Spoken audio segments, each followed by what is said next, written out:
Ini mayat naga yang utuh. Ye Chen membelalakkan matanya, seolah-olah dia terpesona. Sulit dibayangkan.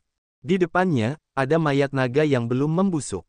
Itu sangat besar dan tak tertandingi. Di depan mayat naga, dia sekecil semut, dan mayat naga itu adalah gunung, yang tingginya tak tertandingi.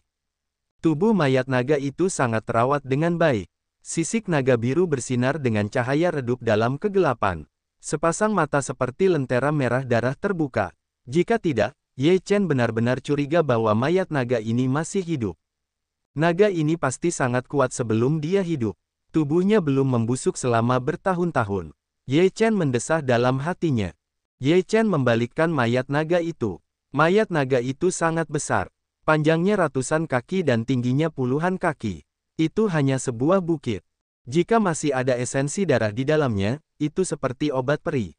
Ye Chen berpikir dalam hatinya, tetapi dia tahu bahwa meskipun mayat naga itu sudah mati, tidak semudah itu untuk memindahkan mayat naga itu. Jika gunung naga itu benar-benar jatuh dari negeri dongeng, mayat naga itu akan menjadi alam abadi, bukan sesuatu yang dapat dihujat oleh manusia biasa. Ye Chen tidak memindahkan mayat naga itu, tetapi terus mencarinya di dunia terbuka. Akhirnya, di samping mayat naga yang besar itu, dia menemukan sebuah prasasti kuno dengan 3 karakter besar terukir di atasnya. Gunung Longzhu, apakah itu nama asli gunung itu? Ye Chen terkejut. Sepertinya ini benar-benar jatuh dari negeri dongeng. Konon ada Gunung Longzhu di negeri dongeng itu. Di antara orang-orang naga, itu adalah daerah terlarang, yang sangat besar. Namun, itu tidak sebagus Gunung Longzhu. Mungkin itu hanya bagian dari Gunung Longzhu. Ketika jiwa tua itu melihat 3 kata dari Gunung Longzhu, dia memikirkan beberapa hal tentang negeri dongeng. Klan naga di dunia iblis adalah ras yang sangat besar. Semua klan naga yang sedang bangkit akan dipandu ke Gunung Longzhu, tempat perkemahan klan naga di negeri dongeng. Tampaknya beberapa dari mereka jatuh ketika mereka dihancurkan. Mungkin bagian ini adalah bagian yang lebih penting. Itu seharusnya menjadi tempat di mana orang-orang naga dari segala zaman telah duduk. Semua esensi darah telah berubah menjadi kolam darah yang sangat besar untuk membaptis orang-orang naga. Ye Chen berkata, saya khawatir mayat naga ini masih merupakan salah satu leluhur klan naga. Kalau tidak, semua klan lainnya telah berubah menjadi tulang putih, tetapi dia tidak pernah membusuk. Tampaknya dia menjaga klan naga. Jiwa tua itu menganggapnya masuk akal dan berkata sambil tersenyum, harta karun dari kebangsaan naga milikmu sekarang, tetapi kamu telah menempati bangku itu. Ye Chen tertawa dan berkata, lihatlah benda-benda lain apa saja yang ada di dalamnya. Ye Chen terus mencari di ruang ini. Di tepi ruang, ia menemukan lubang lain. Gerbang batu lubang itu setengah terbuka. Ye Chen berdiri di pintu masuk gua dan melihat ke dalam. Ada seorang pria duduk di dalam. Hal ini tak dapat menahan rasa berdebar dalam hatinya. Itu adalah seorang pria tua dengan pakaian yang sangat tua. Ekspresinya tenang, tetapi tidak ada jejak vitalitas. Ia juga duduk di sini. Ye Chen merasa tidak ada bahaya, jadi ia berjalan ke gerbang batu. Tidak ada tempat khusus di gua itu. Itu hanya sebuah lubang. Tetapi ada gerbang batu di sini. Itu pasti tidak sesederhana itu. Pasti ada sesuatu di dalamnya. Itu baru saja diambil. Apakah ini tuan yang membuka gua ini? Ye Chen menatap pria tua itu, dengan ragu berkata. Jiwa tua itu berkata, bisa masuk ke sini, kekuatannya benar-benar mengerikan, sepertinya dialah orang yang membuka gua ini. Mengapa dia meninggal di sini? Apakah ada yang salah dengan latihannya atau ada yang lain? Ada aura yang begitu kaya di sini.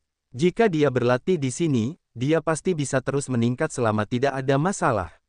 Bagaimana dia bisa meninggal? Ye Chen tidak mengerti, telah muncul 2 tubuh berturut-turut. Namun, dalam pikiran Ye Chen, mata lelaki tua itu tiba-tiba terbuka, matanya mengeluarkan sekelompok cahaya, dan langsung menyerbu Ye Chen. Persepsi jiwa Ye Chen sangat kuat. Dia segera merespons. Tubuhnya dengan cepat mundur, dan bagan susunan 8 trigram Taiji mulai bekerja. Sebuah rune muncul untuk menghalangi cahaya. Raungan. Sinar cahaya itu mengeluarkan raungan. Ye Chen melihatnya dengan saksama. Ternyata itu adalah naga hitam kecil dengan wajah ganas yang meraung ke arah Ye Chen. Orang tua itu adalah naga hitam. Tidak heran dia bisa menemukannya di sini dan duduk di sini. Naga hitam hanyalah urat naga tingkat rendah, yang tidak dikenali oleh 3 keluarga naga, yaitu Qinglong, Tianlong, dan Jinlong. Dapat juga dikatakan bahwa nenek moyang naga hitam seperti itu bukanlah seekor naga, melainkan seekor naga hitam. Hanya setelah naga itu berubah menjadi naga, barulah darah keluarga naga itu terbentuk. Oleh karena itu, bagi orang-orang naga yang memiliki darah murni, mereka tidak akan pernah mengenali orang-orang naga ini. Menurut pendapat mereka, mereka yang menjadi naga dengan mengubahnya menjadi naga bukanlah naga sama sekali. Ini adalah roh naga hitam, yang telah dilestarikan hingga sekarang. Aku ingin menunggu seseorang datang dan akhirnya mengambilnya. Jiwa tua itu berkata dengan dingin. Mata Ye Chen tenggelam dan dia mendengus, dengan jiwamu yang tersisa, apakah kamu ingin mengambil rumah itu? Jiwa tua, kamu telah melahap naga hitam itu. Jangan membawanya ke pintu dengan sia-sia. Hun Lao tersenyum. Dia punya ide seperti itu. Dia menjalankan diagram 8 diagram Taiji, dan rune-rune melilitnya. Dia menekan naga hitam itu. Naga hitam itu meraung dan meraung, aku tidak mau berdamai. Kau yang meminta semuanya. Ye Chen acuh tak acuh. Jika bukan karena perlindungan diagram Taiji Bagua, naga hitam itu mungkin telah memasuki tubuhnya dan akan menguasainya. Kilatan 8 trigram Taiji menekan naga hitam itu. Jejak kekuatan disempurnakan oleh 8 diagram Taiji, dan ditelan oleh jiwa tua itu. Rohnya benar-benar berbeda. Jiwa tua itu menyerap roh naga hitam, dan kekuatannya meningkat pesat, mencapai tingkat ketiga alam ramuan emas. Roh naga hitam menghilang, dan tubuh lelaki tua itu berubah menjadi awan debu. Ye Chen melihat ada kantong surga dan bumi di dalam bubuk itu, yang lebih menarik perhatian. Ye Chen mengeluarkan kantong Qiankun dan membukanya dengan hati-hati. Tanda merek di dalamnya telah menghilang. Ye Chen melihat ke dalamnya dan tampak terkejut. Begitu banyak senjata, apakah semuanya ada di gua ini? Ye Chen terkejut dan mengeluarkan semua senjata di tas Qiankun. Ada lusinan senjata, yang masing-masing luar biasa. Apakah ini peri? Ye Chen berkata. Jiwa tua itu berkata, memang benar ini adalah alat abadi, tetapi setelah bertahun-tahun, alat abadi ini telah kehilangan kehangatan roh abadi di negeri dongeng, dan para dewa di dalamnya telah usang. Ye Chen kecewa untuk sementara waktu. Jika para dewa dari perkakas abadi ini tidak dimusnahkan, siapa yang bisa bersaing dengannya jika dia memegang begitu banyak alat abadi? Gua ini seharusnya menjadi tempat di mana orang-orang naga menyimpan barang-barang abadi mereka. Jiwa tua itu berkata, sepertinya bagian terpenting dari Gunung Longzu telah jatuh dari negeri dongeng. Orang-orang naga telah kehilangan tempat ini. Aku khawatir mereka semua gila. Apa ini? Ye Chen tiba-tiba melihat ada gulungan di antara banyak senjata, dan seluruh tubuhnya ditutupi dengan lapisan cahaya biru. Dia membukanya, dan hal pertama yang muncul di hadapan Ye Chen adalah 4 karakter besar Tianlong Babu. Melihat keempat karakter ini, jiwa tua itu melonjak dalam hatinya, dan matanya bersaing untuk mendapatkan bos. Dia sangat bersemangat dan berkata, ini adalah klasik tertinggi dari klan naga. Ini adalah harta paling berharga dari klan naga. Ye Chen semakin penasaran ketika dia mendengar jiwa tua itu mengatakan itu. Dia membuka gulungan itu dengan saksama. Ada banyak kata dalam gulungan itu. Ini adalah semacam sihir dan metode serangan tertinggi dari klan naga. Ye Chen melihat teks di atas, semakin bersemangat hatinya. Suku naga juga dapat disimpulkan dalam hal pemurnian tubuh yang sama. Kekuatan pertahanan klan naga sangat mengerikan, dan kekuatannya luar biasa. Kekuatan itu dapat mengguncang dunia dan menjadi sangat menakutkan. Oleh karena itu, 8 bagian naga langit adalah serangan kekuatan murni, yang paling cocok untuk mereka yang telah berlatih latihan fisik. Namun, 8 naga langit pada dasarnya dirancang untuk klan naga. Jika memiliki darah klan naga, akan lebih kuat dan menakutkan untuk merangsangnya dengan kekuatan darah. Kamu sangat beruntung karena bahkan mendapatkan harta karun tertinggi dari klan naga. Aku ingin tahu apakah suku naga akan memuntahkan darah ketika mereka tahu bahwa harta karun mereka diperoleh oleh Teran. Jiwa tua itu tertawa. Kalau begitu biarkan dia memuntahkannya. Itu tidak ada hubungannya denganku. Ye Chen berkata sambil tersenyum. Jiwa tua itu berkata, meskipun 8 bagian naga itu kuat, mereka bisa lebih kuat hanya jika mereka memiliki darah klan naga. Sebagai klan naga, kekuatannya akan sangat melemah. Darah naga, bukankah ada di kolam darah? Ye Chen berkata sambil tersenyum, eliksir emasku sekarang kekurangan naga. Jiwa tua itu membuka mulutnya dan tidak tahu harus berkata apa. Ye Chen benar-benar berani memikirkannya. Jika seekor naga dicap pada eliksir emas itu akan sangat mengerikan, dan dapat dianggap memiliki kekuatan naga. Aku tidak dapat mengubah darah di tubuhku. Jika aku seorang teran, aku akan tetap menjadi teran. Jika aku mengubah darahku, aku akan menjadi klan naga. Ye Chen berkata dengan tegas, sebagai ras manusia, kita harus memiliki rasa tanggung jawab manusia. Bahkan jika kita ingin menjadi kuat, kita tidak dapat mengubah leluhur kita. Kerja bagus. Jiwa tua itu memuji. Ye Chen berkata sambil tersenyum, aku akan berlatih di sini, jiwa tua. Kamu dapat mempercepat waktu dan ruang dengan menjalankan 8 trigram taiji. Aku ingin berlatih selama 1 jam, kata Ye Chen. Jiwa tua berkata, sekarang cairan rohnya banyak, aku akan memberimu waktu 1 jam di luar, di dalam setengah tahun. Ye Chen mengangguk. Dalam hal ini dia tidak perlu khawatir tentang konsumsi cairan supernatural. Bagaimanapun, konsumsinya dapat dibuat dalam sekejap. Jiwa tua itu menggerakkan 8 diagram palsu untuk mempercepat waktu dan ruang, dan Ye Chen berlatih duduk di diagram 8 Tai Chi. Tianlong Babu adalah metode serangan tertinggi. Itu adalah sejenis sihir. Namun, kekuatan Ye Chen tidak dapat membawa kekuatan dongeng ke dalam permainan penuh, tetapi kekuatannya sangat mengerikan di wilayahnya. 8 bagian naga langit adalah 8 jenis metode serangan, yaitu 3 telapak tangan, 4 tinju, dan 1 kaki.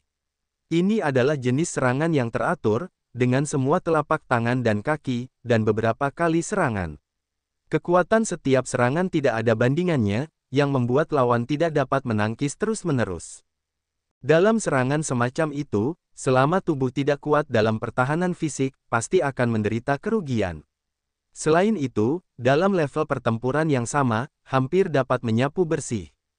1 jam dari luar, setengah tahun dalam formasi. Dengan waktu setengah tahun ini, Ye Chen dapat memahami 8 bagian Tianlong ke tingkat yang sangat mengerikan. Ye Chen terus berkembang dalam 8 diagram Taiji. Dia memainkan 8 bagian Tianlong, 3 telapak tangan, 4 tinju, dan 1 kaki. Setiap kali dia bergerak, ada getaran nyanyian naga, yang sangat luar biasa. 1 jam segera berlalu. Ye Chen terbangun dari latihan dengan senyum di wajahnya dan berkata pada dirinya sendiri, makna mendalam dari 8 bagian naga langit belum sepenuhnya dipahami, setidaknya setengahnya telah dipahami. Kekuatannya sama sekali tidak lemah. Ye Chen memiliki kepercayaan diri seperti itu. Dia telah berlatih latihan fisik, dan kekuatannya tak tertandingi. Jika dia ingin menampilkan 8 bagian Tianlong, kekuatannya luar biasa. Ye Chen melihat lusinan alat abadi di tanah, mendesah sedikit dalam hatinya, dan mengumpulkan semuanya. Meskipun semuanya kehilangan kekuatan alat abadi, mereka sudah lebih kuat daripada alat spiritual biasa, dan bahkan mungkin sebanding dengan alat Tao. Pedang yang bagus. Aku akan menggunakan pedang ini untuk menghangatkan diriku. Meskipun aku tidak bisa mencapai efek senjata abadi, setidaknya pedang ini bisa mencapai kekuatan senjata Tao. Ye Chen memilih 1 pedang dari senjata-senjata ini. Pedang ini disebut pedang Qinglong. Ada sisik naga hijau asli di gagangnya. Bahan pedang ini luar biasa. Tampaknya terbuat dari lunas. Pedang ini sangat keras. Ye Chen mengalirkan kekuatan spiritual dan menuangkannya ke pedang naga hijau, berharap bisa merangsang sedikit kekuatan pedang naga hijau. Namun, pedang naga hijau itu sama sekali tidak bereaksi. Ye Chen berpikir, melemparkan pedang naga hijau langsung ke cairan spiritual. Cairan spiritual itu luar biasa. Bahkan jika kamu tidak bisa memulihkan dewa pedang naga hijau, setidaknya kamu bisa membuat pedang naga hijau memiliki sedikit aura. Pedang naga hijau yang direndam dalam cairan spiritual itu langsung menyerap kekuatan cairan spiritual itu. Seluruh tubuhnya bersinar dengan cahaya biru samar. Ye Chen sangat gembira. Itu benar-benar berguna. Kemudian, Ye Chen melemparkan semua senjatanya ke dalam cairan spiritual untuk memulihkan diri. Cairan supernatural itu cepat habis. Ye Chen juga menghirup udara dingin. Untungnya, ada aura yang kaya di sini, yang dapat dengan cepat menghasilkan senye. Kalau tidak, jika dia terus menyerapnya, dia akan bangkrut. Setelah sekitar setengah jam atau lebih, peralatan abadi itu bersinar dengan cemerlang. Jika kamu bisa melakukan pemanasan dengan cairan roh untuk waktu yang lama, kamu bisa secara bertahap pulih ke kondisi puncak. Namun, meskipun aura di sini habis, mungkin tidak mungkin untuk melakukannya. Kecuali diagram 8 diagram Taiji telah dipulihkan sepenuhnya, maka cairan roh dapat dihasilkan secara mandiri. Sangat mudah untuk memperbaiki alat abadi, kata jiwa tua itu. Kamu dapat memulihkan sebanyak yang kamu bisa. Ye Chen tidak berharap untuk dapat memulihkan kekuatan senjata abadi. Terima kasih Tuhan karena dapat mencapai senjata Tao. Ye Chen berjalan keluar dari gua dan terus mencari di ruang ini. Namun, tidak ada penemuan khusus. Dia kembali ke kolam darah. Darah di kolam darah itu sangat kental. Kekuatan yang terkandung dalam kolam darah itu terlalu mengerikan untuk melompat turun seperti ini. Di negeri dongeng, itu digunakan oleh orang-orang naga yang telah menjadi abadi. Dia adalah ramuan emas. Bagi negeri dongeng, itu masih tubuh fisik, dan tidak dapat melompat secara langsung. Saya berusaha sekuat tenaga untuk mengaktifkan 8 diagram Taiji. Anda terjunlah dan mencobanya. Jika tidak bisa, segera naiklah, kata jiwa tua itu. Mata Ye Chen berbinar. Jika Anda bisa menyerap gelembung di dalamnya, itu pasti akan sangat bermanfaat bagi keterampilan pembentukan tubuhnya. Mungkin dia bisa meningkat pesat. Jiwa orang tua itu menjalankan diagram 8 diagram Taiji dengan sekuat tenaga, dan 8 trigram pun berjalan. 8 karakter besar tua muncul, dan sederet rune melonjak di sekitar Ye Chen. Ye Chen melepas pakaiannya dan melompat ke kolam darah. Darah di kolam darah itu seperti lumpur, yang sama sekali tidak cair. Setelah melompat masuk, Ye Chen segera menjalankan formula tubuh emas 9 putaran dan mulai menyerap kekuatan yang tak tertandingi di dalamnya. Ye Chen hanya merasakan naga-naga kecil telah menembus ke dalam tubuhnya. Bahkan 8 diagram Taiji tidak dapat menahan semua kekuatan ini. Ye Chen harus menekankan giginya. Tidak peduli apapun, dia harus berpegang teguh pada itu dan bertahan di dalamnya selama mungkin. Ye Chen menjalankan formula tubuh emas 9 putaran dan mengolahnya dengan menggigit gigi dan menahan rasa sakit yang hebat. Aliran kekuatan di kolam darah berubah menjadi naga kecil dan memasuki tubuh Ye Chen terus-menerus, dan memasuki pembuluh darah dan tulang. Setengah jam kemudian, seluruh tubuh Ye Chen bersinar dengan udara yang pekat, dan naga kecil yang tak terhitung jumlahnya berkumpul bersama untuk membentuk bayangan virtual seekor naga, tergantung di belakang Ye Chen. Ye Chen merasakan tulang dan dagingnya menjadi lebih kuat, yang merupakan kekuatan yang mengerikan, yang membuat tulang dan darahnya terus menguat, dan seluruh kekuatan tubuhnya juga meningkat. Secara samar-samar, Ye Chen dapat merasakan bahwa tulang-tulang di tubuhnya bersinar dengan lapisan cahaya keemasan. Tepatnya, itu bukan cahaya keemasan, tetapi tulang putihnya berubah menjadi emas. Ini adalah hasil dari kultivasi formula tubuh emas 9 putaran sampai batas tertentu. Akhirnya, kerangka berubah menjadi emas, sementara tubuh berubah menjadi tubuh emas. Pertahanannya sangat mengerikan sehingga sulit untuk menghancurkannya. Transformasi tulang adalah cikal bakal transformasi tubuh yang sebenarnya, yang menunjukkan bahwa kekuatan dan pertahanan telah sangat disublimasikan. Namun, Ye Chen hanya memiliki tanda seperti itu sekarang, tetapi belum mencapainya. Oleh karena itu, kerangka belum berubah menjadi emas, tetapi memiliki beberapa perubahan yang sangat kecil. Setelah 1 jam, Ye Chen akhirnya tidak dapat menahannya. Kekuatannya terlalu kuat. Jika tidak berakhir, tubuhnya akan meledak. Ye Chen bergegas keluar dari kolam darah. Dalam waktu singkat, dia membuat kemajuan besar dalam formula tubuh emas 9 putarannya. Seluruh tubuhnya bersinar dengan emas, dan urat birunya meledak seperti naga. Ye Chen sangat puas. Kekuatannya meningkat lagi, mencapai kekuatan 25.000 gambar, dan tiba-tiba meningkatkan kekuatan 2.000 gambar. Ini jelas merupakan lompatan maju yang mengerikan. Peningkatan kekuatan berarti peningkatan kekuatan serangan. Kekuatan-kekuatan surgawi dan 8 bagian naga surgawi juga akan meningkat, dan kekuatannya luar biasa. Di tubuh Ye Chen Cui, jiwa lama tidak menganggur dan menyerap banyak kekuatan. Cairan roh dalam 8 diagram Taiji menderu, terlalu kental. Ye Chen melihat kolam darah, dan kekuatannya tampaknya tidak ada habisnya. Dia mengambil tripod penjara kota seperti dewa dan memuat esensi tripod. Setelah beberapa saat, semua darah di tripod menghilang. Ada cahaya redup dari tripod penjara kota Sensiang. Tampaknya esensi darah ini memiliki fungsi perbaikan.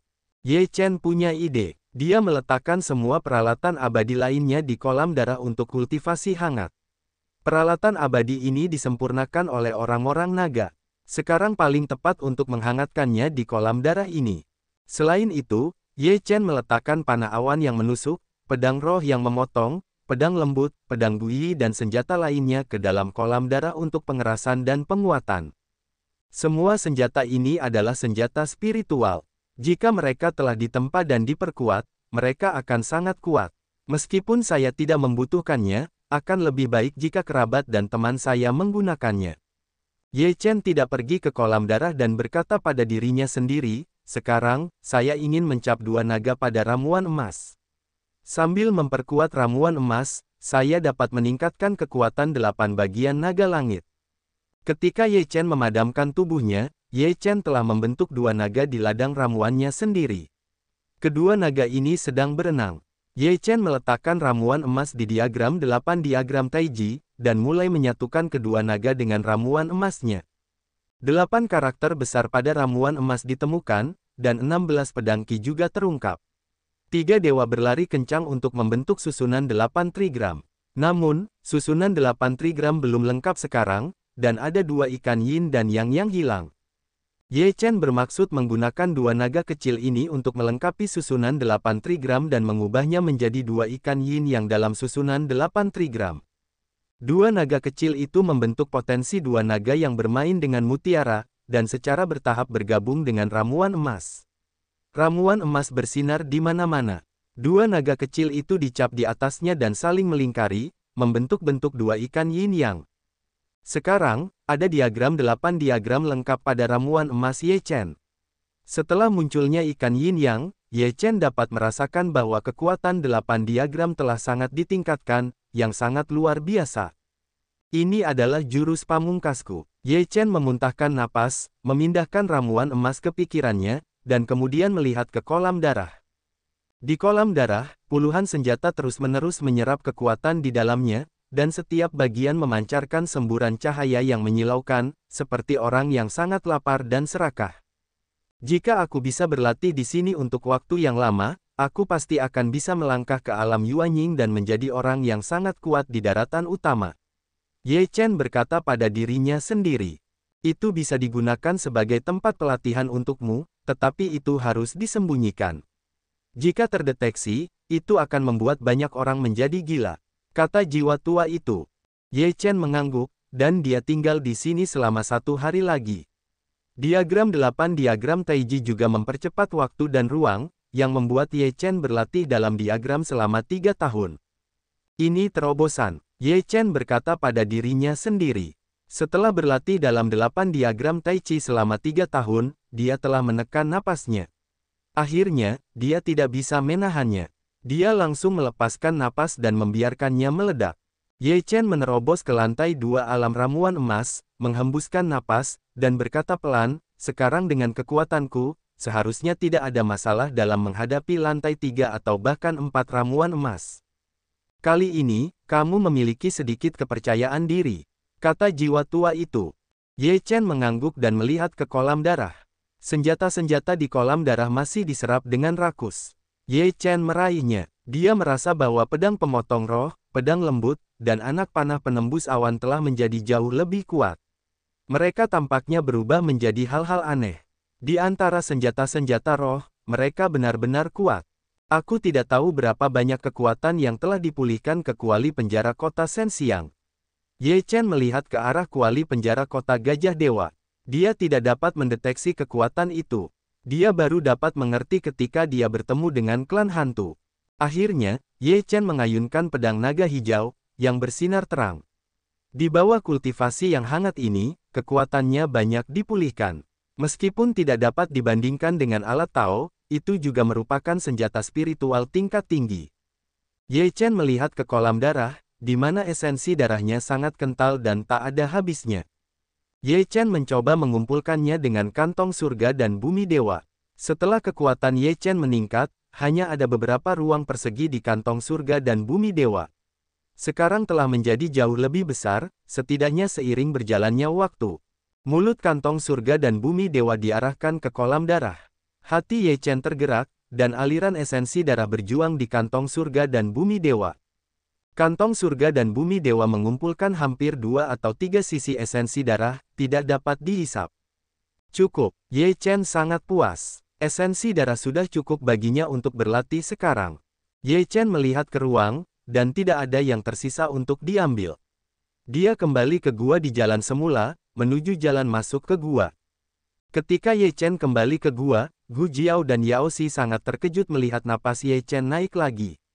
Yao Xi tahu bahwa Ye Chen baru saja menerobos alam inti emas, tetapi bagaimana dia bisa menerobos lagi? Wah, bagaimana kamu berlatih? Begitu cepat. Gu Jiao melotot ke mata seperti lentera. Ye Chen tertawa dan berkata, baru saja aku memasuki gunung. Gunung ini benar-benar bagian dari gunung leluhur klan naga di negeri dongeng.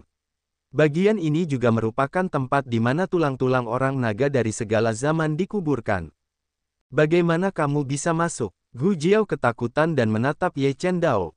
Setelah itu, esensi darah naga akan lebih kuat untukmu. Ye Chen memberi Jiao kuno lusinan botol esensi darah, yang cukup baginya untuk berlatih. Setelah Gu Jiao membuka penutup dan menciumnya, seluruh orang terkejut dan menatap Ye Chen dengan kaget, sungguh napas naga yang kuat, ini benar-benar esensi darah naga murni. Ye Chen mengeluarkan tombak naga lagi dan berkata, Tuan, tombak naga ini juga merupakan harta karun klan naga. Itu dapat dianggap sebagai alat abadi, tetapi dewa-dewa yang melekat telah terkikis, tetapi kekuatannya masih tidak dapat diremehkan. Gu Jiao mengambil tombak naga dan berkata dengan heran, ini terbuat dari lunas. Ini benar-benar harta karun. Apalagi yang ada di sana. Gu Jiao sangat bersemangat. Ada kerangka yang ditumpuk menjadi gunung, dan ada juga mayat naga yang membusuk. Ye Chen menatap Gu Jiao dan berkata, Tuan, meskipun ini adalah tanah harta karun, itu tidak akan pernah dapat ditemukan oleh orang lain. Jika tidak, semua yang ada di sini bukanlah milik kita. Gu Jiao tampak serius. Ini memang tanah harta karun, dan untuk itu, apakah itu benar-benar dapat berubah menjadi naga adalah kuncinya. Bagus, Jiao Dao kuno. Ye Chen berkata, nanti aku kembali lagi ke sini. Masih banyak saripati darah di dalamnya. Aku bisa mengeluarkannya untuk tetua. Semoga tetua berubah menjadi naga. Gu Jiao menatap Ye Chen dalam-dalam. Ye Chen punya terlalu banyak cara. Dia tidak ingin merampok Ye Chen. Ye Chen bisa memberitahunya hal-hal ini, yang pasti merupakan semacam kepercayaan padanya. Selain itu, Ye Chen bisa menelan semua ini sepenuhnya sendiri, dan dia tidak akan tahu apa isinya. Bagus, Gu Jiao mengangguk, dan dia merasa puas. Ye Chen tertawa lalu berkata kepada berita itu, Sungai Yao, saripati darah itu terlalu kuat untuk kau kultivasikan. Kurasa pedang ini sangat cocok untukmu. Aku akan memberikannya padamu. Ye Chen mengeluarkan sebilah pedang. Itu adalah pedang yang sangat indah. Badan pedang itu dipelintir seperti naga. Itu berwarna emas. Ada 3 karakter pada gagangnya pedang naga giok. Sungai Yao mengambil pedang itu, melambaikannya beberapa kali, dan berkata, pedang yang bagus. Setelah Jiao Chen, kita akan menutup gua kuno Jiao Chen sejauh mungkin. Titik. Gu Jiao mengangguk dengan sungguh-sungguh. Dia tidak akan pernah membiarkan tempat ini ditemukan. Ye Chen mengucapkan selamat tinggal kepada Gu Jiao dan meninggalkan Longshan bersama Yao Xi.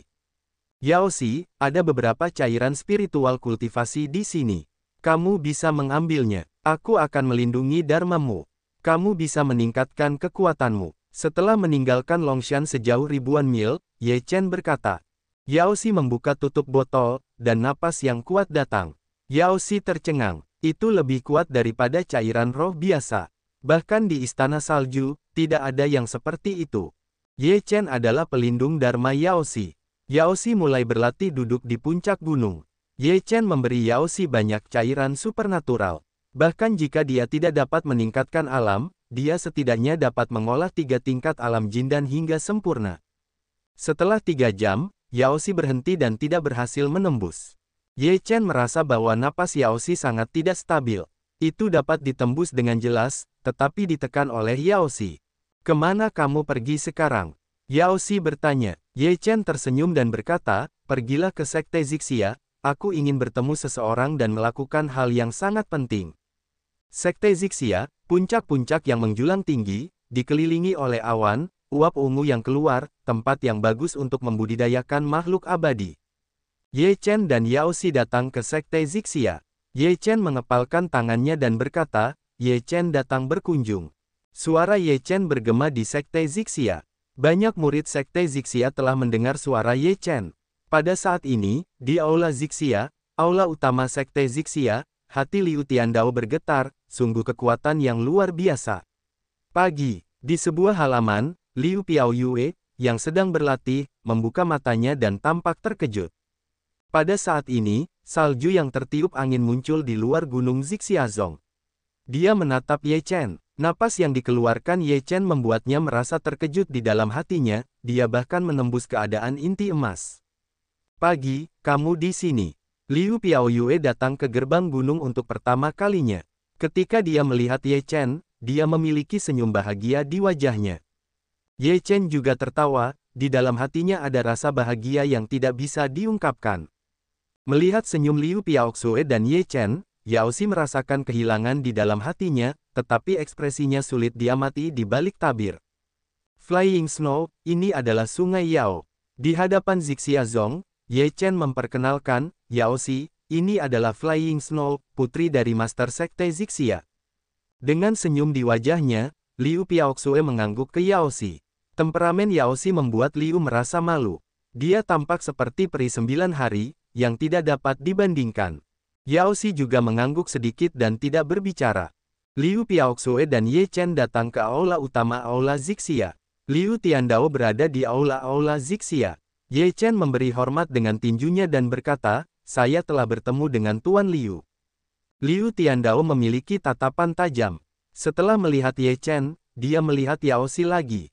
Dia kagum bahwa Ye Chen telah mencapai lantai 2 alam inti emas. Yang membuatnya lebih terkejut lagi adalah temperamen dan kekuatan Yao Xi. Liu Tiandao mengangguk sedikit dan berkata, "Duduklah." Ye Chen duduk bersama Yao Xi, dan Ye Chen berkata, "Tuan Liu, terakhir kali generasi muda saya datang, Tuan Liu pernah berkata bahwa selama saya mendapatkan hasil yang baik di Dongyu Dabi dan mencapai alam inti emas, saya akan menikahi Piaoyue. Saya tidak tahu apakah saya masih akan menghitungnya." Hati Yao Xi bergetar ketika mendengar ini. Dia melihat antara Liu Piaoxue dan Ye Chen, dan dia menarik kembali pandangannya. Matanya tenang dan tidak ada fluktuasi. "Tentu saja, kalian bisa menghitungnya. Akan tetapi, meskipun kalian telah menembus wilayah ramuan emas, kinerja Dongyu Dabi belum tercapai. Oleh karena itu, kita harus menunggu hingga akhir kontes," kata Liu Tiandao. Ye Chen berkata sambil tersenyum, "Generasi muda hari ini datang, kirimkan saja hadiah pertunangan terlebih dahulu, berharap Tuan Liu dapat berada di bawah." Kata Ye Chen, akan mengeluarkan tong besar, yang penuh dengan tong saripati darah merah darah, di aula memancarkan napas yang sangat mengerikan. Wajah Liu Tiandao berubah dan dia terkejut. Ini adalah hasil dari kesempatan generasi muda. Ye Chen tertawa, lalu melambaikan tangannya dan berkata, "Instrumen spiritual ini adalah hadiah pertunangan. Saya harap Tuan Liu dapat menerimanya." Pupil mata Liu Tiandao sedikit menyusut. Dengan penglihatan Liu Tiandao, dapat dilihat bahwa alat-alat spiritual itu bukanlah alat-alat spiritual biasa, setidaknya alat-alat itu disempurnakan oleh Yuan Yingjing. Liu Tiandao menatap Ye Chen dengan sedikit khawatir. Apa yang terjadi dengan Ye Chen? Dia tidak dapat menahan diri untuk tidak meningkatkan kekuatannya dengan begitu cepat dan mendapatkan begitu banyak harta karun. Hanya sebotol saripati darah itu, jika Anda mengeluarkan sebotol, itu akan membuat banyak orang mengambil kepala dan darah, tetapi Ye Chen mengeluarkan sebotol. Liu Tiandao tidak dapat membayangkan berapa banyak yang Ye Chen dapatkan, dan jumlahnya lebih dari 10. Itu masalah besar. Liu Tiandao menarik napas dalam-dalam dan berkata, jika saya menerima hadiah pertunangan ini, itu tidak berarti saya berjanji untuk melamar Anda, tetapi Anda akan menghitungnya. Ye Chen berkata sambil tersenyum, Tuan Liu khawatir.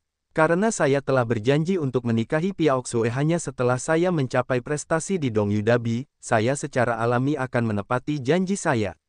Jika saya tidak mencapai prestasi, itu akan menjadi hadiah untuk Zixiazong. Godaan yang begitu besar, Liu Tiandao secara alami adalah hatinya, dengan ini, kekuatan keseluruhan Zixiazong di masa depan akan mendapatkan peningkatan yang sangat besar, mungkin dapat melampaui Huo Yunzong. Dan perkataan Ye Chen juga memberi Liu Tiandao satu langkah, satu alasan untuk menerimanya. Aku akan mengambilnya terlebih dahulu. Dengan lambaian tangannya yang besar, Liu Tiandao mengumpulkan mereka semua ke dalam tas surga dan bumi. Kemudian, Ye Chen dan ketiganya meninggalkan aula. Liu Piaoxue mengatur agar Ye Chen dan Yao Xi tinggal di sana. Ketika Yao Xi tiba, dia mengurung diri di kamarnya, mengatakan bahwa dia ingin berlatih. Ye Chen dan Liu Piaoyue punya waktu untuk berduaan. Mereka sangat merindukan satu sama lain dan saling berbincang tanpa henti. Dongyu Dabi masih punya waktu lebih dari sebulan lagi. Kau mau ikut denganku atau pergi sendiri? Ye Chen dan Liu Piaoyue sedang duduk di atas batu besar di tebing. Ye Chen memeluk Liu Piaoyue dan bertanya dengan lembut. Liu Piaoyue berkata, aku akan memadatkan Dan. Setelah aku memadatkan Dan, aku akan pergi ke kota suci. Kalau begitu aku akan menunggumu di kota suci. Ye Chen berkata, orang kuat di kota suci itu seperti awan. Kau harus berhati-hati. Liu Piaoyue menegur. Ye Chen berkata sambil tersenyum, jangan khawatir, aku akan baik-baik saja. Jika aku punya sesuatu, siapa yang akan menikahimu? Menjijikkan. Liu Piaoyue tersenyum. Kamu dan aku duduk di tepi tebing selama beberapa jam hingga matahari terbenam, dan mereka pergi dan kembali ke kediaman mereka. Ye Chen, kamu tahu kamu datang untuk menemui kami. Baru saja kembali ke kediaman, bertemu dengan pakaian ungu awan, wajah tersenyum datang. Ye Chen tersenyum, beberapa bulan tidak melihatnya, pakaian ungu awan telah menembus ke lantai 4 fondasi bangunan, kecepatan ini benar-benar mengerikan. Ada semacam klan sebagai pendukung, yang benar-benar tempat untuk membuat orang kuat. Pakaian ungu awan lebih fleksibel daripada beberapa bulan yang lalu, lebih menarik, dengan pesona yang tak terlukiskan.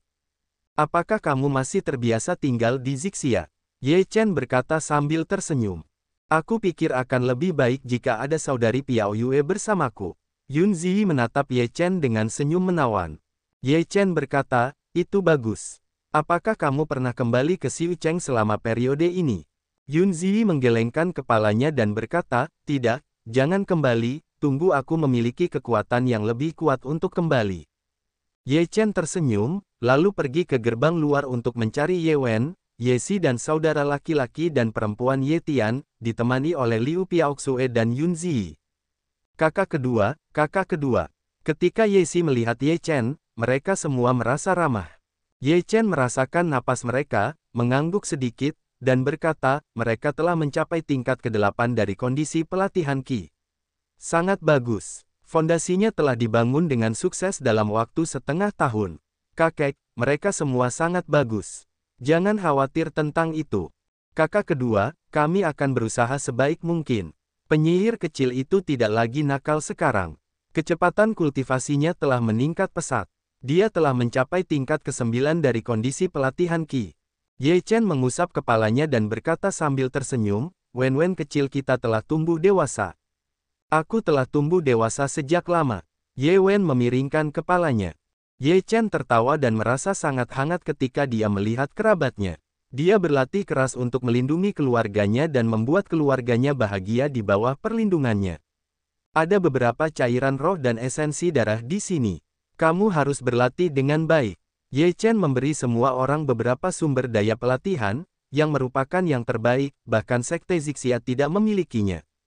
Ye Chen berkata dengan sungguh-sungguh, kamu harus ingat bahwa meskipun kamu menjadi orang yang lebih baik di masa depan, kamu juga harus memiliki keadilan, dan kamu tidak boleh sombong dan berpuas diri.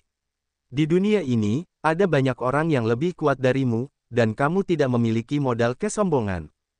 Hanya dengan upaya terus-menerus, seluruh keluarga akan bangga padamu, dan kamu akan dapat melindungi keluarga. Ye Chen berkata dengan sungguh-sungguh, sumber daya kultivasi ini akan diberikan kepadamu di masa depan. Kamu tidak boleh gagal memenuhi harapan mereka. Kamu dapat melindungi dirimu sendiri dan juga keluargamu. Sebagai seorang kakak laki-laki, Ye Xi merasa malu di dalam hatinya, tetapi sekarang dia ingin mengejar ketinggalan dan melakukan sesuatu untuk keluarganya.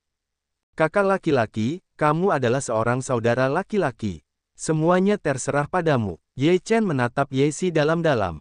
Ye Xi menekankan kuncinya dan berkata, aku mengerti. Aku punya 3 senjata di sini. Kalian boleh mengambil semuanya. Kalian tidak boleh menggunakannya sebelum kalian membangun fondasinya. Kalian tidak boleh menggunakannya. Apakah kalian mengerti maksudku? Ye Chen mengeluarkan 3 senjata. Semuanya adalah senjata abadi. Semuanya sangat kuat. Ketika Ye Xi mengangguk, Ye Chen menarik napas dalam-dalam, kalian semua berhati-hati. Ye Chen meninggalkan pintu luar dan kembali ke kediamannya. Dia melihat bahwa pintu Yao Xi telah ditutup dan tidak ada cahaya di ruangan itu. Ye Chen pergi ke depan rumah Yao Xi, ragu-ragu sejenak, dan akhirnya mengetuk pintu. Yao Xi, apakah kamu tidur? Ye Chen mengetuk pintu dan bertanya. Rumah itu menyala, Yao Xi membuka pintu, kerudungnya telah disingkirkan, dan pipinya yang indah tampak mempesona. Apa yang kamu inginkan? Wajah Yao Xi tidak memiliki ekspresi, seperti biasa acuh tak acuh. Ye Chen sedikit malu. Dia tidak tahu harus berkata apa. Setelah beberapa saat terdiam, dia hendak berbicara. Yao Xi berkata, jika tidak ada yang lain, tidurlah lebih awal. Aku akan beristirahat. Yao Xi berkata, menutup pintu. Ye Chen tertegun, menunjukkan senyum masam. Aku ini tindakan siapa yang memprovokasi siapa? Apa yang terjadi? Wah, kamu beruntung lagi. Kamu tidak terlihat begitu baik. Mengapa begitu banyak gadis menyukaimu? Jiwa tua itu memalingkan matanya yang putih. Ye Chen penuh dengan garis-garis hitam di kepalanya, apa artinya tumbuh begitu buruk? Aku tidak jelek, kan? Selain itu, di mana begitu banyak gadis? Kamu punya tawaran, tetapi kamu masih bagus. Kamu tidak mengakuinya. Aku akan menghitungnya untukmu. Aku tidak akan memberitahumu. Zi, Anlu dan Yao Xi semuanya sayang padamu. Kamu adalah air yang lemah, dan kamu hanya mengambil 1 sendok. Cara lama jiwa. Aku berkonsentrasi. Ye Chen benar dan kuat. Jiwa tua itu tidak memiliki cara yang baik, kamu penuh perhatian, tetapi apa yang bisa dilakukan orang-orang dengan pakaian ungu, Anru dan Yao Xi? Kamu melamar Liu Tiandao di depan Yao Xi. Apakah kamu bodoh? Apakah kamu benar-benar bodoh atau kamu pura-pura bodoh? Seberapa keras kamu membuat Yao Xi merasa? Ye Chen berhenti berbicara, menggaruk kepalanya, pergi ke halaman, duduk, dan berkata, jiwa tua, kamu tahu, hatiku seperti salju, tetapi aku tidak ingin menyakiti mereka, tetapi apa yang bisa aku lakukan? Jiwa tua itu berkata, jangan tanya aku tentang ini. Aku belum mengalaminya. Bagaimana aku bisa tahu? Tetapi yang aku tahu adalah bahwa jika kamu menyakiti seorang wanita yang mencintaimu, kamu bukanlah pria yang baik. Ye Chen tidak berdaya, tidak peduli bagaimana hal semacam ini, akan selalu ada seseorang yang sedih. Aku pikir kamu masih mendengarkan tuanmu. Kamu harus membuat klan. Dengan bakat darahmu, generasi berikutnya seharusnya tidak buruk. Jiwa itu tua dan buruk, dan dia tertawa. Aku berkata jiwa tua, kamu bercanda. Ye Chen tertekan, berkata, aku hanya bisa menikahi Sue, hidup ini tidak bisa menandinginya. Sebenarnya, pakaian ungu, Anlu, Sungai Yao, yang semuanya seperti salju, dapat dilahirkan untuk kematianmu, tetapi, pertama-tama kamu bertemu salju. Jiwa itu mendesah. Ye Chen terdiam, dan tidak tidur sepanjang malam, dan duduk di halaman selama 1 malam. Keesokan paginya, Yao Xi keluar dari kamar, Ye Chen kembali menatap Yao Xi, tersenyum dan berkata, pagi. Pagi, Yao Xi datang. Bagaimana istirahatmu tadi malam? Ye Chen juga tidak tahu harus berkata apa. Yao Xi mengangguk sedikit dan berkata, kamu duduk di sini sepanjang malam. Ye Chen menggaruk kepalanya dan berkata dengan canggung, tidak bisa tidur. Mengapa tidak pergi ke salju jika kamu tidak bisa tidur? Yao Xi menatap Ye Chen. Ye Chen bernapas dan berkata, aku sedang memikirkan sesuatu, tetapi setelah memikirkannya, tidak ada hasil di malam hari. Hari ini, mari kita pergi ke kota suci. Kurasa aku tidak bisa pergi bersamamu. Yao Xi tiba-tiba berkata. Ye Chen tertegun, hatinya kacau, entah kenapa merasa sedikit kehilangan. Beberapa hari ini dia selalu berada di dekat Yao Xi, dia sudah terbiasa. Sekarang Yao Xi berkata untuk tidak pergi bersamanya, sehingga hatinya tiba-tiba kosong. Ada apa? Tanya Ye Chen. Yao Xi tampak tenang, berkata, aku berkata sebelumnya, ketika aku mengenal dunia, aku akan pergi. Dunia ini begitu besar sehingga kita belum pernah melihatnya di seluruh timur. Kau akan pergi. Ye Chen tanpa sadar mengucapkan kata-kata ini, telah sepenuhnya mengungkapkan bahwa dia tidak ingin Yao Xi pergi. Aku bisa pergi dan menerobos sendiri sekarang, kata Yao Xi.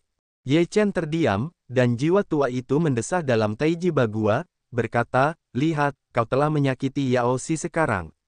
Dia melarikan diri. Apakah kau ingin orang-orang mengawasimu dengan salju setiap hari? Benarkah akan pergi? Ye Chen menatap Yao Xi. Mata Yao Xi sedikit berfluktuasi, terdiam sejenak, tampak ragu-ragu, akhirnya mengangguk, berkata, kita pasti akan bertemu lagi, aku juga perlu menghadapinya sendiri, satu orang untuk tumbuh dewasa. Akhirnya, Yao Xi meninggalkan dirinya sendiri. Ye Chen berdiri di gerbang Zixiazong untuk melihat bayangan Yao Xi pergi, dan hatinya kosong dan hilang, ada semacam kehilangan yang tidak bisa dikatakan. Kadang-kadang orang seperti ini, ketika mereka memilikinya, mereka tidak tahu bagaimana menghargainya. Mereka tidak tahu sampai mereka kehilangannya. Semuanya sudah terlambat. Jiwa itu mendesah. Petik 2. Jiwa tua, kapan kamu merasa begitu? Ye Chen tidak memiliki jalan napas yang baik. Jiwa tua itu menatap, wah, Yao Xi betapa baiknya gadis, jadi kamu marah, kamu akan menyesal. Ye Chen menghela nafas dan berkata, jiwa sudah tua, kadang-kadang, beberapa hal, bahkan jika mereka tidak mau, mereka juga harus melakukannya. Ada terlalu banyak ketidakberdayaan dalam hidup, dan tidak mungkin untuk bahagia dengan segala hal. Apapun sifat anakmu, semuanya akan bersamamu. Jiwa selalu menaruh tangannya di tangannya, dan malas untuk mengaturnya. Dia hanya mendesah, tanyakan seperti apa dunia ini, dan ajari orang untuk hidup dan mati. Ye Chen berdiri cukup lama, kembali ke Zixiazong, dan Liu menghanyutkan salju bersama selama setengah hari, dan akhirnya meninggalkan Zixiazong di tengah-tengah keengganan. Ye Chen berjalan keluar dari Zixiazong, sekarang dia menjadi orang yang sendirian di jalan. Dia melihat gunung dan sungai, dan telah mengumpulkan pikiran yang tak terhitung jumlahnya dan memilah ide-idenya sendiri. Sebelum kamu pergi, pergilah menemui teman lamamu. Ye Chen berkata pada dirinya sendiri, melihat ke arah kota kekaisaran. Kota kekaisaran kerajaan Zhao, makmur seperti biasa, adalah tempat yang ingin dikunjungi banyak orang di Zhao. Di kota kekaisaran, sebuah kereta mewah berjalan perlahan. Kereta itu dikelilingi oleh penjaga terlarang, dan karakter di dalamnya luar biasa. Kereta berhenti di Tianxianglou, dan dua orang muda turun dari kereta. Keduanya memiliki temperamen yang luar biasa dan temperamen yang mulia. Sudah lama tidak datang ke Tianxianglou. Zhao Tianjian berdiri di Tianxianglou, mendesah lama, dan dia banyak berpikir. Saya masih ingat beberapa bulan yang lalu, dia senang minum bersama saudara-saudaranya di Tianxianglou. Ketika konferensi kanonisasi keesokan harinya, Zhao Tianjian pergi menemui Ye Chen, dan mendapati bahwa dia sudah pergi ke udara, dan hatinya sangat bingung. Saya heran mengapa beberapa orang Ye Chen mau pergi. Tetapi dia juga pergi ke Longcheng untuk mencari Ye Chen kemudian, tetapi seluruh keluarga Ye menghilang tanpa alasan, yang membuat Zhao Tianjian semakin bingung. Apa yang terjadi malam itu, membiarkan Ye Chen pergi, seluruh keluarga Ye menghilang. Zhao Tianjian telah lama mencari Ye Chen, dan telah menghilang. Dia kembali ke kota kekaisaran selama berbulan-bulan. Hari ini, dia baru saja keluar dari bea cukai dan ditarik oleh Zhao Tianlong, mengatakan dia ingin minum. Saya tidak tahu bahwa kedua yang mulia datang ke sini, dan mereka bertemu di kejauhan, dan mereka juga berharap untuk memaafkan. Manajer Tianxianglou mengetahui bahwa Zhao Tianjian dan Zhao Tianlong segera datang menemui mereka. Di mana Liu Mo? Zhao Tianlong berkata sambil tersenyum tipis. General Pipeline, anakku sedang tutup baru-baru ini, bersiap untuk berpartisipasi dalam Dongyu Dabi, jadi dia tidak muncul selama beberapa bulan. Sayang sekali. Zhao Tianlong menghela napas dan kemudian berkata kepada Zhao Tian sambil tersenyum, 5 adik laki-laki, sepertinya kita harus minum sendiri. Sayang sekali. Zhao Qiongjian naik ke gedung dan menggelengkan kepalanya selama 2 hari. Aku telah melihat 2 pangeran. Orang tua di lantai 7 berkata dengan samar. Zhao Tianlong berkata sambil tersenyum, Tuan tua, bisakah kita masuk ke lantai 7 untuk mencicipi anggur? Tentu saja, orang tua itu berkata dengan isyarat mengundang. Zhao Tianlong mengangguk sedikit dan berjalan ke lantai 7 bersama Zhao Tianjian. Apa yang ingin kamu minum? Setelah duduk, Zhao Tianlong berkata sambil tersenyum tipis. Minum saja sepanci pedang cinta. Zhao Tianjian berpikir sejenak dan kemudian berkata, bagus, kalau begitu pedang cinta. Zhao Tianlong tersenyum. Setelah suara Zhao Tianlong mereda, sepanci anggur muncul dari kisi-kisi gelap. Zhao Tianlong mengangkat sepanci anggur, tiba di 2 cangkir anggur, dan berkata, apakah Ye Chen masih belum diberitahu? Zhao Tianjian menggelengkan kepalanya dan berkata, masih belum ada berita. Aku tidak tahu mengapa dia pergi tanpa pamit. Sesuatu pasti telah terjadi. Aku mengirim seseorang untuk menyelidiki. Mungkin itu ada hubungannya dengan pangeran. Zhao Tianlong mengangkat gelasnya dan menyesap anggur, tetapi Zhao Tianjian tertegun. Maksudmu? Kata-kata Zhao Tianjian terucap dari mulutnya, tetapi Zhao Tianlong memberi isyarat kepadanya untuk tidak mengatakannya. Matanya terpaku dan dia berkata, mungkin keluarga kerajaan kita mengambil Ye Chen, dan mata pangeran itu pendek. Dia pasti akan menyesalinya di masa depan. Aku khawatir Dabi wilayah timur tidak akan merasa lebih baik. Zhao Tianjian penuh penyesalan dan berkata, jika aku melihat saudara Ye di Dongyu Dabi, bagaimana aku harus menghadapinya? Masalah ini tidak ada hubungannya denganmu. Saudara kelima seharusnya tidak menyalahkan dirinya sendiri. Zhao Tianlong menghibur. Tetapi aku juga anggota keluarga kerajaan. Bagaimanapun juga, aku berutang padanya. Zhao Tianjian merasa bersalah dan menyesap anggurnya. Zhao Tianlong berkata, sejauh yang aku tahu tentang Ye Chen, dia tidak akan pernah menyalahkanmu, karena dia sangat mementingkan cinta dan kebenaran, dan dia juga memahamimu. Oleh karena itu, mengetahui bahwa ini tidak ada hubungannya denganmu, mengapa saudara kelima harus menyalahkan dirinya sendiri di sini? Kuncinya adalah bahwa orang-orang di balik layar yang menyebabkan semua ini penuh kebencian. Mata Zhao Tianlong sedikit tenggelam, dan berkata, kakak kelima dan Ye Chen sangat dekat. Aku takut adik kelima akan dimanfaatkan untuk mencapai tujuan mereka. Bukankah hati kakak kelima semakin bersalah? Zhao Tianjian menatap Zhao Tianlong dalam-dalam. Dalam hatinya, dia tahu betul bahwa Zhao Tianlong adalah majikan yang tidak bisa bangun pagi tanpa keuntungan. Pasti ada alasan mengapa dia tidak mau datang kepadanya untuk minum tanpa alasan apapun. Sekarang, Zhao Tianlong telah memperjelas niatnya. Meskipun Zhao Tianjian tahu bahwa Zhao Tianlong berusaha untuk memenangkan hatinya, Zhao Tianlong telah menusuk tali penyelamatnya, jadi dia tidak punya alasan untuk menolak. Kota Kekaisaran masih sangat makmur. Ye Chen melangkah ke kota Kekaisaran, melihat pemandangan yang makmur di kota Kekaisaran, dan merasakan desahan di dalam hatinya. Minggirlah untuk putri ini. Pada saat ini, sebuah kereta kuda melaju kencang di jalan, menyebabkan pejalan kaki menghindar secara berurutan, sementara seorang gadis muda mengemudikan kereta kuda. Dikendarai oleh gadis itu, kuda yang menarik kereta itu tampak mabuk. Kuda itu sama sekali tidak berjalan dalam garis lurus. Rutenya seperti ular. Beberapa orang tidak tahu bahwa mereka harus pergi ke sana. Maaf, ini ganti rugi untukmu. Di belakang kereta, sekelompok pria dan wanita berpakaian dayang istana dan pakaian kasim mulai membagikan uang dan mengganti kerugian. Bagaimana mungkin sang putri tidak meningkatkan keterampilan mengemudinya sama sekali? Seorang kasim menyentuh keringat di kepalanya. Jangan bicarakan itu. Jika sesuatu terjadi pada sang putri, kita harus memakannya.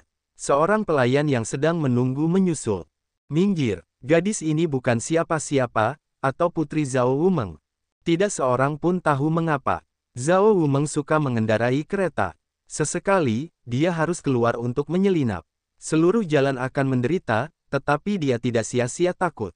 Semua orang akan memberikan kompensasi lebih atau kurang. Namun, banyak orang tidak mengerti, Anda mengatakan mengemudi, bagaimana cara mengeluarkan kuda yang mabuk setiap saat, orang mana yang pergi mengebor, bersembunyi tidak bisa bersembunyi. Ye Chen melihat ke belakang, sebuah kereta bergegas ke arahnya, sedikit mengernyit, dan kereta itu hanya beberapa langkah darinya. Saat Ye Chen berbalik, Zhao Wumeng melihat Ye Chen. Seluruh orang itu terkejut dan kehilangan akal sehatnya. Dia lupa menghentikan kudanya. Ketika dia hendak menabrak Ye Chen, Zhao Wu bermimpi untuk kembali sadar, tetapi sudah terlambat. Dia menarik tali kekang dan mengerahkan terlalu banyak tenaga, dan kudanya ditarik hingga jungkir balik olehnya. Zhao Wumeng, seluruh orang itu terlempar keluar, para Qasim melihat pemandangan ini, mereka semua membuka mulut dan berseru. Orang-orang lainnya di jalan juga tercengang, berpikir bahwa semuanya sudah berakhir. Ketika Zhao Wumeng hendak jatuh ke tanah, sebuah bayangan muncul dan menangkap Zhao Wumeng. Zhao Wumeng melihat orang yang menangkapnya dan merasa bahwa dia sedang bermimpi. Saya berkata, bagaimana kamu bisa mengendarai kereta? Bagaimana kamu masih bisa seburuk itu? Ye Chen tidak memiliki jalan napas yang baik. Ye Chen melepaskan Zhao Wumeng. Zhao Wumeng masih dalam mimpi. Akhirnya, dia langsung mengulurkan tangannya dan mencubit wajah Ye Chen. Ye Chen berkata, apa yang kau lakukan? Sakit sekali. Bajingan, kau hampir membunuhku. Zhao Wumeng tiba-tiba mengubah gaya melukisnya. Ia meletakkan kedua tangannya di pinggul dan memaki Ye Chen. Tidak ada sikap menahan diri seperti seorang putri. Ia hanyalah seorang wanita jalang yang suka memaki-maki orang. Para Qasim dan pengawal semuanya merasa lega, tetapi ketika mendengar perkataan Zhao Wumeng, mereka semua tercengang. Mereka membuka mulut dan tidak menutup mulut. Setelah memaki Ye Chen, Zhao Wumeng tidak dapat menahan air matanya yang mengalir deras seperti mata air. Ia melemparkan dirinya ke pelukan Ye Chen dan menangis terseduh-seduh.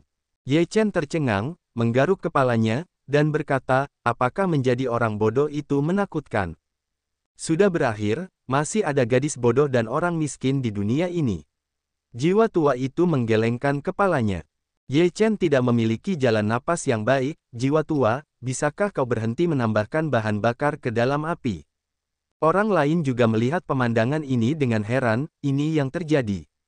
Siapakah orang ini? Mengapa sang putri memeluknya dan menangis? Pencuri yang kurang ajar, lepaskan sang putri. Seorang dayang istana tersadar dan buru-buru meneguk minumannya ke arah Ye Chen. Ye Chen tampak sedih dan berkata, aku tidak bergerak, apakah dia memelukku? Apa hubungannya denganku? Dasar bajingan. Zhao Wumeng melepaskan Ye Chen dan memukul dada Ye Chen beberapa kali. Aku berkata, apa yang kau lakukan? Menangis di jalan tidak seperti seorang putri.